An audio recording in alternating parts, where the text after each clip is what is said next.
Hello అందరికీ నమస్కారం. Welcome to Sri village channel. అందరూ ఎలా ఉన్నారు? దేవీ నవరాత్రులలో 5వ రోజు శ్రీ మహాచండీ దేవి అవతారం జ్యోతిర్లింగార్చన కోసం అంతా రెడీ చేస్తున్నారు. ఈరోజు బతుకమ్మ అలిగిన బతుకమ్మ కాబట్టి ఈరోజు బతుకమ్మను తయారు చేయరు. పూర్వం చేసేవాళ్ళంట, కానీ ఒకరోజు చేస్తుండగా మాంసపు ముద్ద తగిలిందంట అనుకోకుండా. ఇక ఆ రోజు నుంచి బతుకమ్మని పేర్చట్లేదు, దానిని అలిగిన బతుకమ్మగా పిలుస్తున్నారు. అప్పటి నుంచి అమ్మవారి దగ్గర పూజ అయిపోయాక ఇక్కడ స్టార్ట్ చేస్తారు పూజ. అమ్మవారి పూజలో కూర్చున్న దంపతులతోనే ఇక్కడ శివలింగానికి పూజ చేర్పించాక అప్పుడు జ్యోతులను వెలిగిస్తారు. అందరూ కూడా అగరపుల్లలు పట్టుకొని రెడీగా ఉన్నారు వెలిగించడానికి.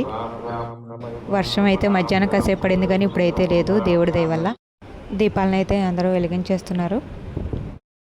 ఇదండి ఇవాల్టి నవరాత్రి. జ్యోతిర్లింగార్చనతో ఈరోజు నవరాత్రి అయితే అయిపోయింది. రేపటి నవరాత్రిలో హౌసీ కూడా ఉంది. చూడాలి ఎవరు గెలుస్తారో. నాతో పాటు మీరు కూడా చూడాలనుకుంటే నా ఛానల్ని సబ్స్క్రైబ్ చేసేసుకోండి, అలాగే లైక్ చేసేయండి. రేపు పెట్టే వీడియోని అస్సలు మిస్ అవ్వకండి, చాలా సరదాగా ఉంటుంది. రేపటి నవరాత్రిలో కలుసుకుందాం.